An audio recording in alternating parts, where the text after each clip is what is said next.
Entonces, Mal podría terminar de dar todo esto si apenas vamos a tener esa práctica. Recordemos, mapas y gráficos histológicos que tienen que presentarme también forman parte y suman su componente grupal. Entonces, ayer el paralelo, no sé si, me parece que es el paralelo 3 o que realmente, no sé si es el 3, no me acuerdo. Pero recién, ¿cuáles son los temas? O sea, eso ya tenían que haber hecho hace rato, ya comenzar a hacer. Recién ver los temas está por demás y ya les falta casi nada para precisamente presentarlo. Vamos entonces a continuar, chicos, con los tejidos básicos, que es este, justamente el que le sigue al epitelial que lo veíamos y que terminamos, es el conectivo. Ya hablamos del conectivo justamente al referirnos al tejido epitelial. Gracias a él realiza justamente el epitelio la nutrición. Recordemos que el epitelio es avascular, el conectivo es como se evidencia en vasos sanguíneos. Entonces, el aporte a través por el proceso de ósmosis, justamente por medio de la membrana basal, hablábamos de la nutrición. El tejido conectivo, si ustedes pueden observar, tiene dentro de sus componentes varios fibras, como podemos observar en gran cantidad en este corte, vasos, células y por supuesto que sustancia fundamental, lo vemos aquí representado en este gráfico. Las células van a ser de dos tipos, las que son propias del conectivo, que las vemos aquí, las adiposas, los fibroblastos sobre todo, son las que más abundan. Vemos células propias de un tejido conectivo y también células externas, extrínsecas, que son las sanguíneas, como las vemos aquí. Ojo, chicos, el tejido sanguíneo, ese es el objetivo de ustedes, de darnos las pautas para que nosotros podamos identificar los diferentes tipos de células sanguíneas y decir a ojo cerrado, viéndole, este es un linfocito, este es un monocito, este es un eosinófilo, un neutrófilo, un basófilo, ¿sí? Son células que no pertenecen al tejido conectivo, al igual que estos mastocitos que los vemos aquí, al igual que un macrófago, por ejemplo, que son células externas al conectivo. Y también vemos población fibrilar. Miren, estas que vemos mucho más gruesas son las fibras colágenas, las que vemos de color rojo son las elásticas, y estas pequeñitas que vemos esparcidas en todo el gráfico son las reticulares, representaría eso. Y obviamente inmersos entre células y fibras está la matriz extracelular amorfa. Vamos a tener el origen, ojo, muscular y sanguíneo. Siempre doy estructura, doy un poquito de dónde tienen su origen y las funciones, lo que necesito saber puntualmente. Si hablamos de conectivo, hablo de que tiene su origen a partir del mesénquimo, es decir, a la vez toma su origen en la capa media del embrión, que es el mesodermo. Funciones. La primera, ya hablamos de algo específico que yo les decía al referirme a que intervenir en el sostén o en el armazón de los órganos del cuerpo humano. Al referirme a qué, chicos, yo sí, la primera clase que les di, hablé de eso. Perfecto, le debo un punto al estroma. El estroma cumplía con funciones de sostén o armazón, es decir, el estroma está conformado por tejido conectivo. La segunda función, ya la saben, por supuesto, que cumple función de nutrición. El tercero y el quinto punto lo hacen específicamente, cumplen cierto tipo de células que a continuación ya les vamos a analizar, que es justamente la de defensa y la de cicatrización, que eso ya lo vamos a analizar. Y la función de relleno, que está en el cuarto punto. ¿A qué me refiero con eso? Que hay tejidos que se encuentran separados los unos por los otros por un tejido conectivo. No es que de un tejido a otro hay un espacio vacío o hueco, siempre está justamente este tejido conectivo cumpliendo la función de relleno. Ahora, empecemos con el análisis de las células. Las fijas, llamadas también intrínsecas o autócratas que les mencionaba, que son las que nacen, viven, mueren dentro de un tejido conectivo, como son los fibroblastos en este corte, si pueden observarlos. Aquí lo vemos en grandes cantidades, todo lo que vemos de color más intensamente morado, y de aquí la importancia de las técnicas histológicas que acabamos de escuchar la exposición. Yo necesitaba saber por qué se ve los fibroblastos más intensos y, por ejemplo, a esto que vemos de color rojo, rosa o rojo es otra coloración, porque en el uno tiene eosina y en el otro, y en este que su compañera no podía, hematocilina. Entonces es importante para poder identificar, incluso diferenciar los núcleos. Miren, de los fibroblastos están clarísimos. Si hablamos de otro tipo de células, las que también son propias son estas, las adiposas, ¿sí? Hay otras que no están dentro de un corte, de un conectivo común. Por ejemplo, estas que son de un conectivo especializado, que es el cartílago. Y a propósito de esto, vamos el día viernes a observar cortes de tráquea. ¿Qué revestía tráquea, chicos? ¿Qué epitelio?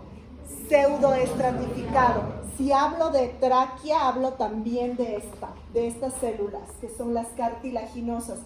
Ahora, ¿por qué las menciono?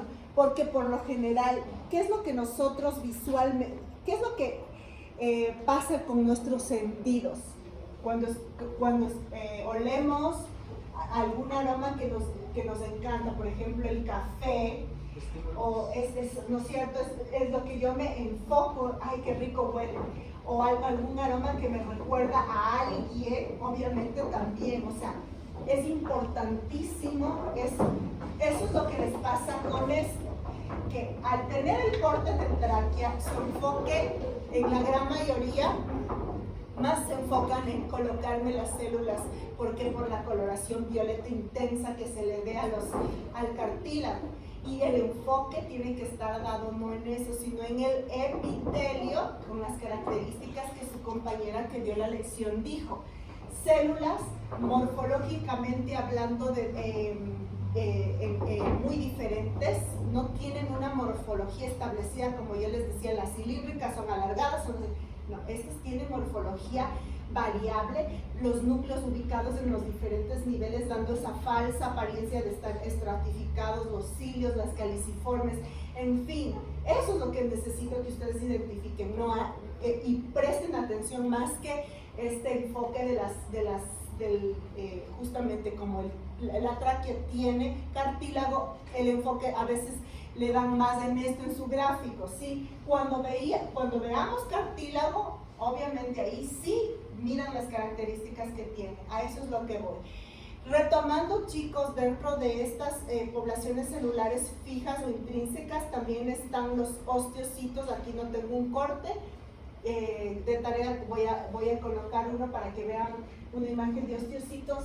Y en definitiva esas son las propias. Ahora, dentro de las células que veremos a nivel de conectivo, también hay unas que les mencioné al inicio de la clase que son extrínsecas, y aquí estas extrínsecas se van a dividir en dos grandes grupos: las móviles migratorias, que también se las llama, que son específicamente las sanguíneas.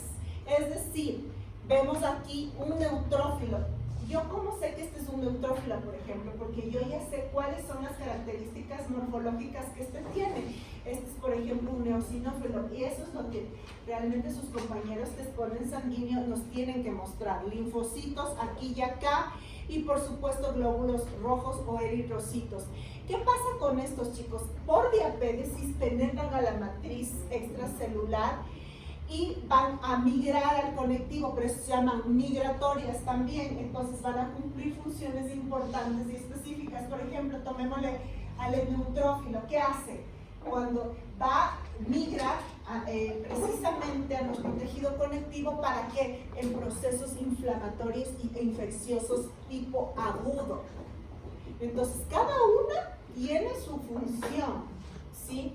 Ahora, dentro de las extrínsecas también están estas que se las llaman transformadas, como es la célula plasmática, como es este macrófago y como son estas células que vemos aquí que se las llama cebadas, perdón, que se originan en células que no pertenecen al tejido conectivo, sino más bien, por ejemplo, a un linfocito, un monocito, a unas células precursoras de médula ósea.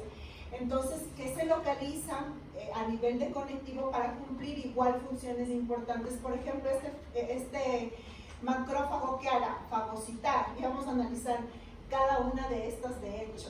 Por ejemplo, empecemos analizándoles a los fibroblastos, que era la población intrínseca del conectivo, las células que en todo corte que yo vea a nivel de conectivo van a existir, siempre.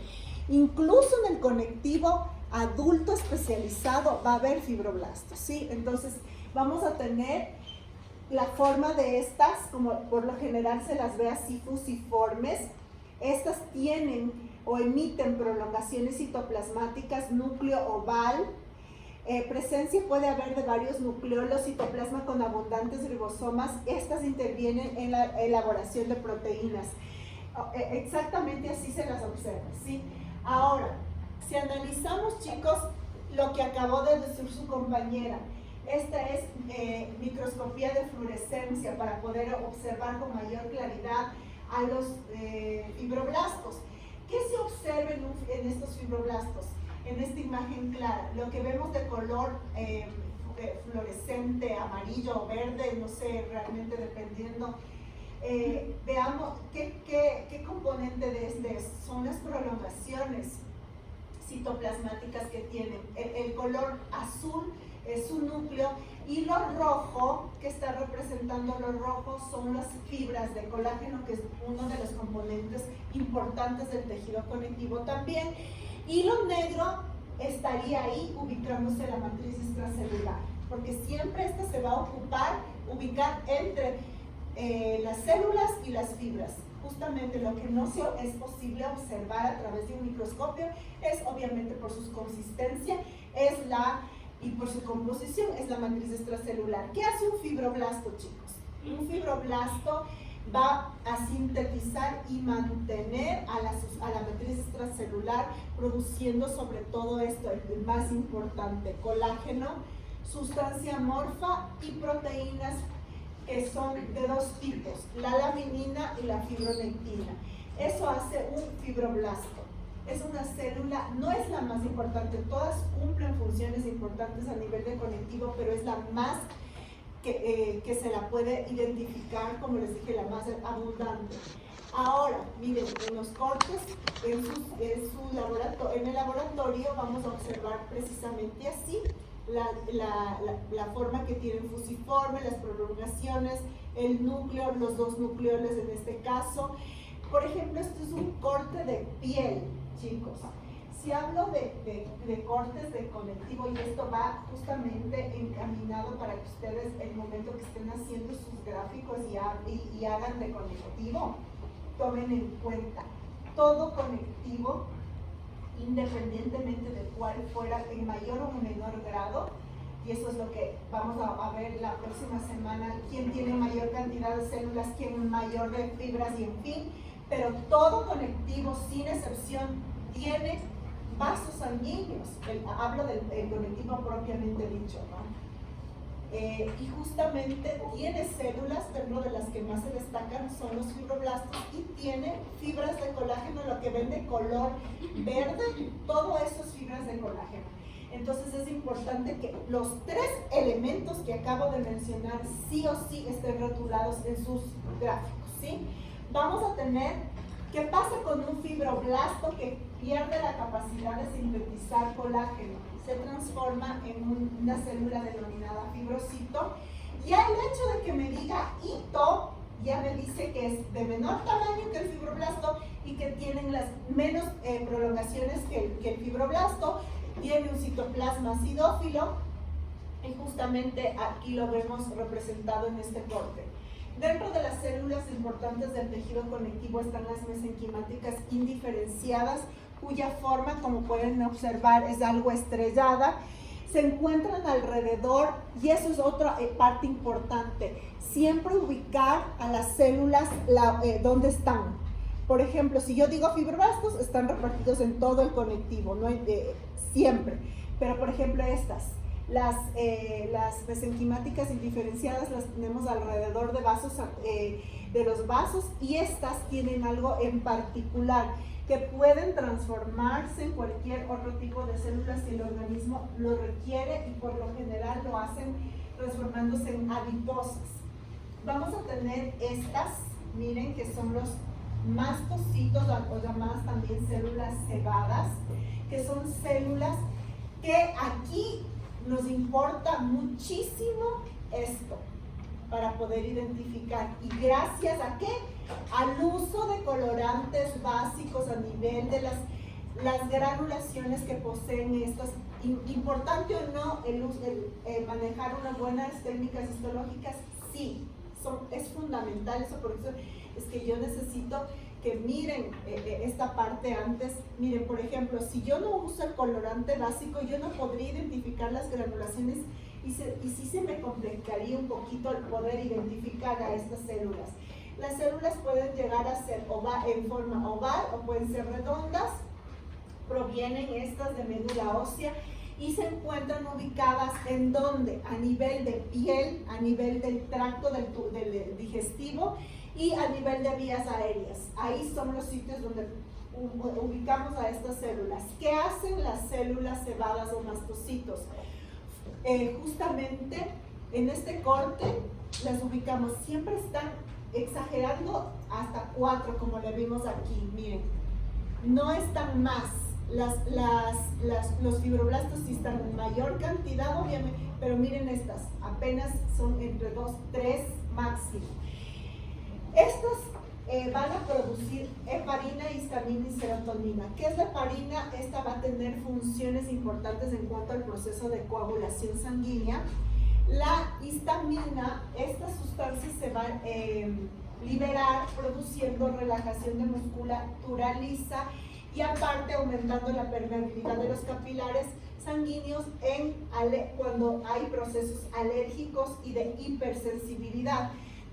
Y es por eso que siempre de la mano nosotros tenemos que, yo sé que siempre, que por ejemplo les hablo de esto, pero es que siempre ustedes se tienen ya que proyectar cuando vayan a atender pacientes, y cuando llenen sus historias clínicas necesitamos saber el paciente si es alérgico a algún tipo de medicamento o algún tipo de componente. Por ejemplo, si yo voy a anestesiar y es alérgico a algún tipo de componente del anestésico, ¿qué pasaría?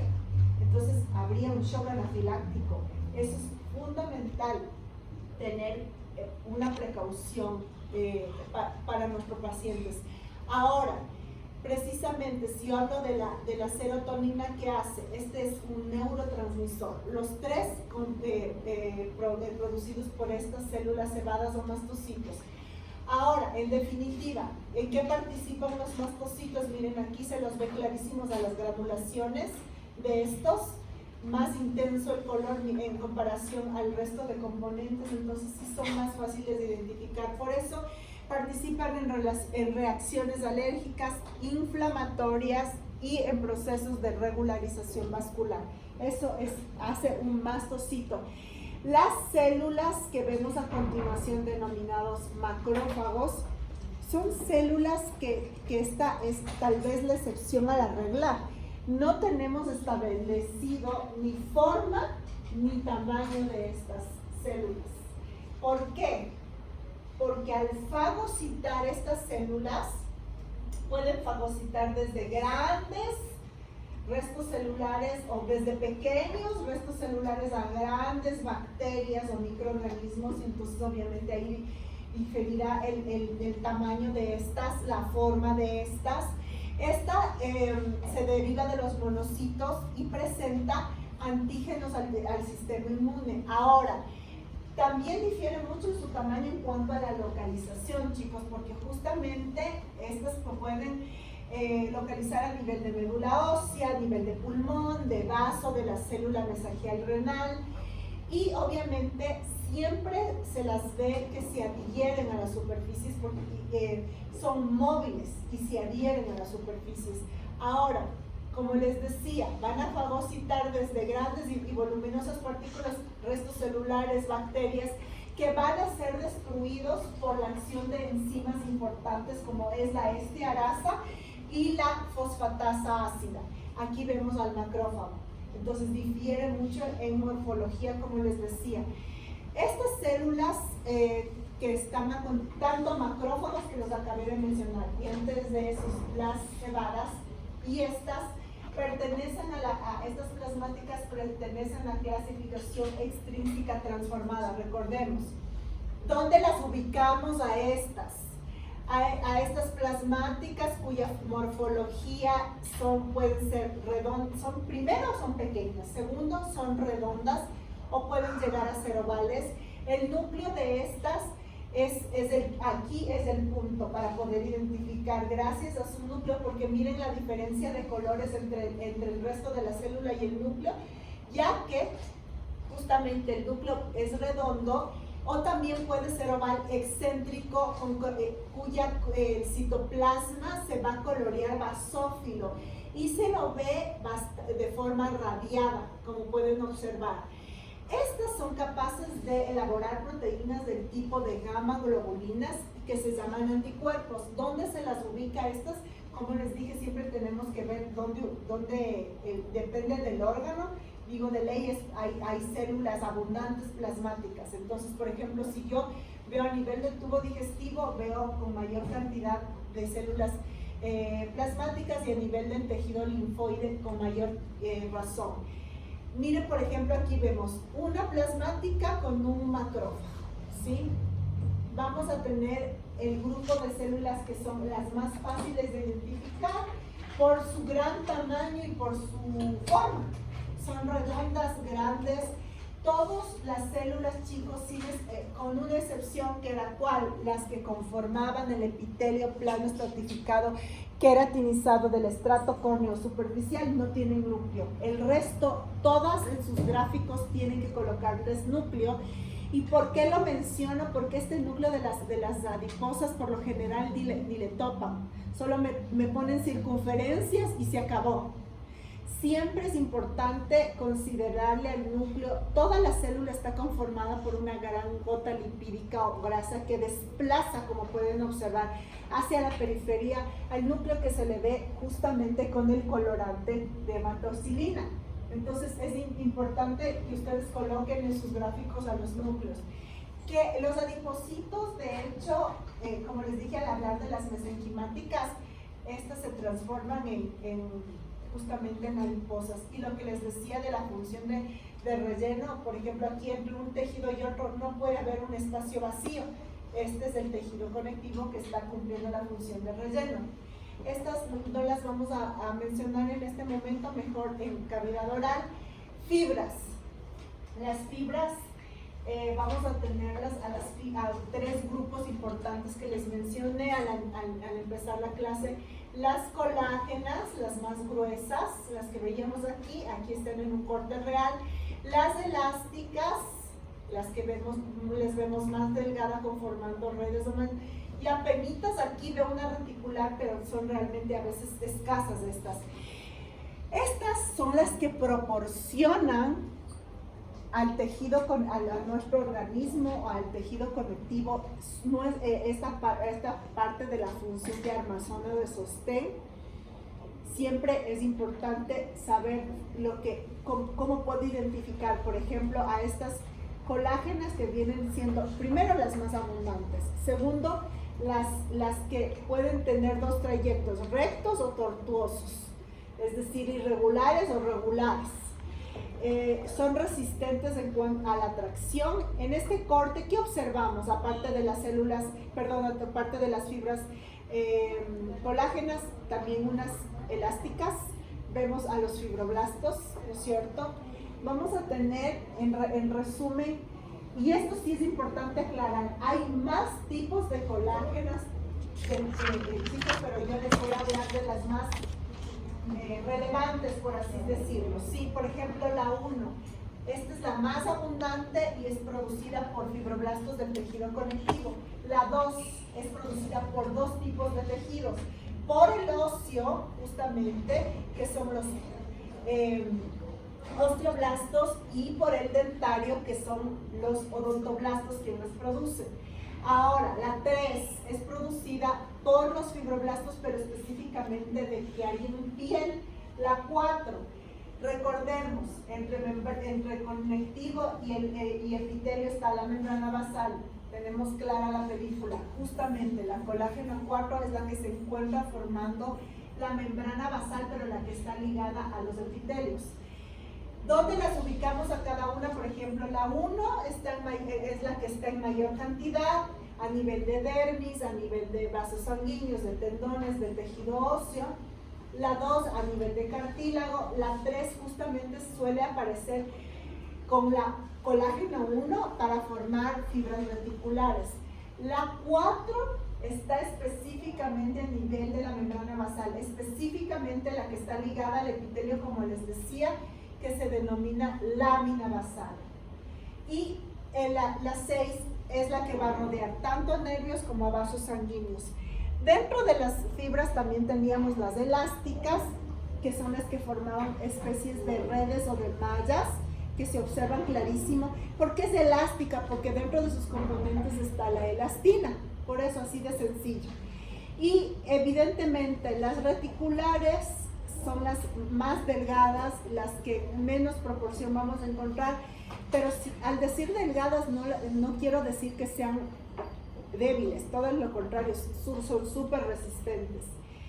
Llamadas también fibras de reticulina. Entre células y fibras, como les decía, siempre va a haber la matriz extracelular, cuya consistencia es variable dependiendo del tejido conectivo.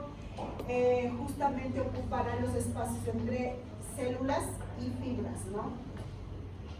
Tiene la gran mayoría un aspecto como gelatinoso. Finalizamos, chicos, para que estén claros en esta clase, que hay variedades de conectivos. Ustedes ya lo saben porque están haciendo un trabajo de esto. El conectivo embrionario, el adulto común con otro nombre se le conoce, o propiamente dicho, también se le conoce, y el adulto especializado. Me voy a adelantar un poquito para que tengan claro justamente en su trabajo cuál es el propiamente dicho o el adulto común. Es el laxo, el denso, el reticular y el elástico. Ahí me quedo, chicos, y tienen preguntas con respecto a esta clase. Les recuerdo, todas las personas que exponen y a la siguiente semana, ¿qué pasa con las lecciones? Justamente coincide ahorita. No puedo dar lección de algo que expuse. Entonces, si coincide que